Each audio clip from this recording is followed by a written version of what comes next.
Tuamarina is a small and peaceful settlement between Picton and Blenheim, but in 1843 it was the explosive flashpoint of two colliding cultures.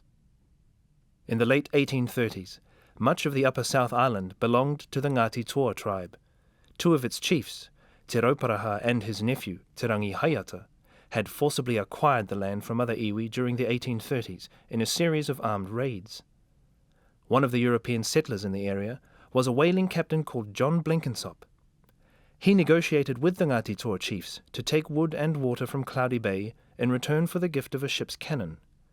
But the deed that Blenkinsop drew up, and that the chiefs signed, sold 26,500 acres of the Wairau plains to Blenkinsop. This duplicitous document, which the chiefs didn't understand, would soon cause great harm. Though Ngāti Toa had sold large areas of land to the European settlers, especially in Wellington and Nelson, they had carefully retained other areas, including the Wairau plains. Settlers were flooding into Nelson, and they were desperate for more land. The New Zealand Company's Nelson agent, Arthur Wakefield, tried to invoke Blenkinsop's deed. The company had purchased it in 1839 and believed it gave them ownership of the Wairau plains. Wakefield sent a surveyor, J.W. Barnacket, to survey the area. When Ngāti Toa heard of this, Te Rauparaha and Te Rangihaeata asked the Native Land Commissioner in Wellington to intervene. But when he failed to treat the matter with any urgency, the two chiefs and a large party travelled to the Wairau. There they evicted Barnacket and his chainmen and burnt their crude hut. This incensed Nelson settlers, so Arthur Wakefield and a local magistrate, H.A. Thompson, as well as a motley band of 50 settlers, proceeded to the Wairau plains, confident that a show of force would deter Ngāti Toa. The two groups met at Tuamarina, on the edge of the plains. In a tense encounter, Thompson tried to arrest Te Rauparaha. At the same time, one of the nervous Nelson settlers fired a shot that killed Te Rongo, the wife of Te Rangihaeata. In the fight that followed, 9 settlers and 7 Māori were killed. 27 of the settlers managed to flee, but Thompson, Wakefield, and 11 others surrendered. Te Rauparaha was willing to spare the men, but Te Rangihaeata claimed the right of utu, or revenge, for the death of his wife.